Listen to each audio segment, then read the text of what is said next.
How do you stop YOLO and FOMO from blowing up your finances? In this channel, I purposely avoided trends and hot topics because I wanted to spend time facilitating critical thinking instead of trend jacking or news jacking.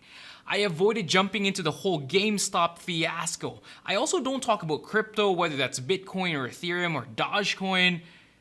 And that's probably cost me to miss out on some moonshot level returns, but I'm okay with that.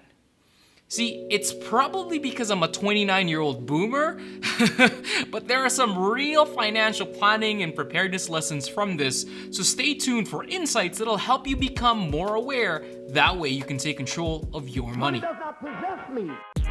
Money? Or is it money? Somebody gonna have to tell the truth. With more and more institutions adopting Bitcoin and crypto becoming a household term, investing in cryptocurrency has become a great source of new wealth. I did the air quotes because if we're all being honest, it's more appropriate to use the term speculating. And before you pick up your keyboard and try to hack me with it, please allow me to elaborate. I'm not talking about those who have a clear knowledge of how this stuff works. I'm talking about the vast majority of the population who have put their money in it without understanding what cryptocurrencies are. And I have no way of really proving that, but I suspect that there is a real chunk of the population who invested that didn't really know what they were about to buy. Why do I have this suspicion? Well, check out this article by BNN Bloomberg, which spurred this video really. And I hate that I clicked this because of the words billionaire and the coin ticker. But I read on, and it tells a story of someone who is unemployed but spent $500 to buy billions of a fringe cryptocurrency called Australian Safe Shepherd, also known as ass. I don't really know. I think they're just playing around with that, but honestly, I thought this was just a coordinated PR play to get some eyes on that ass. I mean, look at this Google Trends data.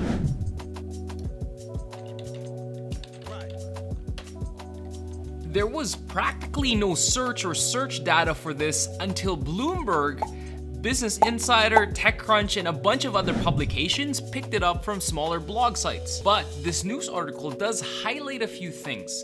It tells a story of how a real person or how real people are jumping into trends without knowledge or research of the fundamentals. It also highlights how highly targeted shitcoins can be utilized by scammers who will pump and dump new coins by paying influencers enough money to get the hype going and getting it hot enough so that followers will gamble small sums of money, whether it's $50, $100, or $500 like this guy in the article. To explain why this is working, let's dive into a bit of psychology and behavioral finance. The common line could be that the next Dogecoin is what you're missing out. So they flaunt insta-perfect, flashy photos of the life you could have just by buying new coins. See, I'm comfortable staying out of these lucrative bets because I will reach my investment goals without being involved in any of these speculative plays. See, FOMO, or fear of missing out, is officially called regret aversion. We make decisions in this bias based on the fear of regrets in the future. That's my credo. What if I don't go to this party and my soulmate ends up being there? What if I don't watch the Raptors game and they end up winning this time? Or that one time you were probably at Ross or Marshall's when you bought that jacket, even though you weren't 100% sold, because you're not sure it was gonna be there next time you came back. See, this fear of missing out exists in almost every decision we make, so it's easy for unscrupulous individuals to exploit it. So let me share 7 steps that you could use to formulate your own investment guidance or your own investment philosophy. This guidance will save you from your own fear and greed. And by the way, I used crypto as a source of inspiration, but you can insert whatever hot tip, whether it's an IPO or an insider information from your crazy uncle. The first step to beating regret aversion or FOMO when it comes to your investments is knowing your why. Your investments must have a purpose. See, smart investing means having to make a conscious choice to defer gratification today so that you can have future utility. So what is it in that future that's worth giving up your spending today for? This is a real issue with long-term investing, primarily for retirement planning, because retirement dates are usually really far away. What investors need to work on and what they need to work out are clear goals and tangible expectations. Check out the following examples. I'm saving and investing because I want to retire at 60 with the freedom to go back and forth between here and motherland while learning new skills. I'm saving and investing because I want to provide my kids with a great financial head start by completing their education or their vocational training without having to take student loans. I'm saving and investing because 3 years from now, my husband and I want to start a family and we want to be able to take maternity leave for me 18 months straight without having to worry about our day-to-day living expenses in our financial future. By the way, these are real examples of goals from real clients where we worked with them to get them to verbalize their goals. You must come up with your own goal, and at this point, you cannot invest for investing's sake. So let's go through an exercise. Take a piece of paper and start with this. I'm saving and investing because of blank. Step number 2, figure out the who behind your why. See, most of us will do far more for the people we love than for ourselves. It's just accountability. See, I can easily skip a workout, but if I had a training session booked with other people, I'd feel like a real punk if I didn't show up. And the fittest I've ever been was when I trained every day with a friend, and I feel like I wasted his time if I didn't show up. See, imagine how much more powerful this would be with something more significant, like your children's education or your retirement. Let's go back to our example. I am saving and investing because I want to retire at 60 with the freedom to go back and forth between here and the motherland while learning new skills and taking dance classes and language classes with my wife. So continue that exercise for yourself. I am saving and investing because of blank, with who or for who. Step 3, ask when. When will I need to have this financial goal accomplished by? Going back to our example again, I'm saving and investing because I want to retire at 60 with the freedom to go back and forth between here and the motherland while learning new skills and taking dance and language classes with my wife. We want our retirement to start on my birthday, April 1st, 2025. Continue with this exercise and write your own compelling date. Make it up if you have to. Step 4, ask the what. What's the financial target in dollar terms? Going back to our example, I'm saving and investing because 3 years from now, my husband and I want to start a family and I want to be able to take maternity leave for 18 months without having to worry about our day-to-day living expenses in our financial future, so we need to have $20,000 set aside by then. This part is harder to figure out for long-term goals such as retirement or even college savings for kids if they're really young right now. If you ever want to get in touch and get help from me and my team, you can always book a consultation in the links below. There are also free retirement guides and there's a free retirement calculator below. It's free for you to get information, and that information is gonna stay anonymous unless you decide to share that report with me so that we can get a one-on-one and review together. In your case, if you're still following along with the exercise, write that monetary target down, even if it's a shot in the dark. You can always change it later. See, I, as the supreme overlord of all permission givers, give you my blessing. So just write something down right now. Step 5, figure out where you are. I know this step can be uncomfortable, kind of like my relationship with the weighing scale recently. Sometimes I'd just rather not know. But I know that I have to face the music, and what gets measured gets improved. And I'll tell you why this is important with your investment behavior. In 1984, Daniel Kahneman and Amos Tversky explained loss aversion in prospect theory. They believe that most people are more afraid of losing money than they are excited by the prospect of similar gains. People will do more to protect cash than they would be willing to grow it.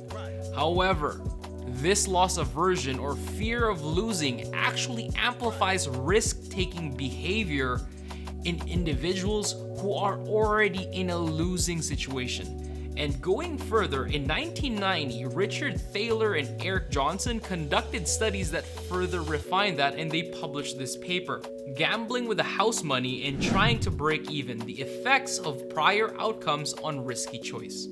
It's a mouthful. Thaler and Johnson proposed that there are really multiple tiers to their decision framework. To keep it simple, context matters. They conducted an experiment asking students to gamble and make bets based on 3 scenarios.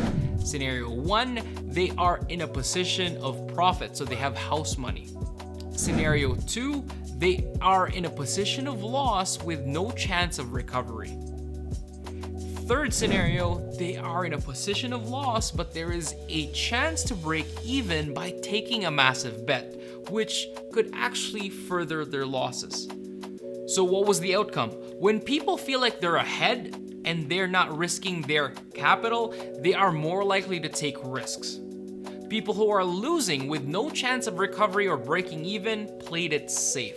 While those who were in the red but could potentially make it all back by having a Hail Mary risky bet, they chose to risk it more often than not. So how does this apply to you? Well, these hotshot opportunities may come by and you're ahead, so you could feel like you're really only risking your gains. Please understand that there's no such thing as house money when it comes to your investments. Your assets are yours to lose. If you're burying your head in the sand with your investments because you feel like you're not as far along as where you need to be, or you should be, this could actually lead to risk-seeking behavior. You may be more susceptible to swing for the fences or to speculate instead of having a strategic investment plan. If you don't believe me, in 2015, Richard Thaler published Misbehaving and cited this research again. And he added that it's not just regular folks. Even professional investors such as hedge fund managers and mutual fund managers are more likely to risk towards the last quarter of the year to win back losses before the year ends. By not knowing where you are, you could be more susceptible to FOMO type behaviors, which would lead you to YOLO your investments. By having a clear understanding of where you stack up with your goals, you can have a better understanding of what kind of risks are necessary or not.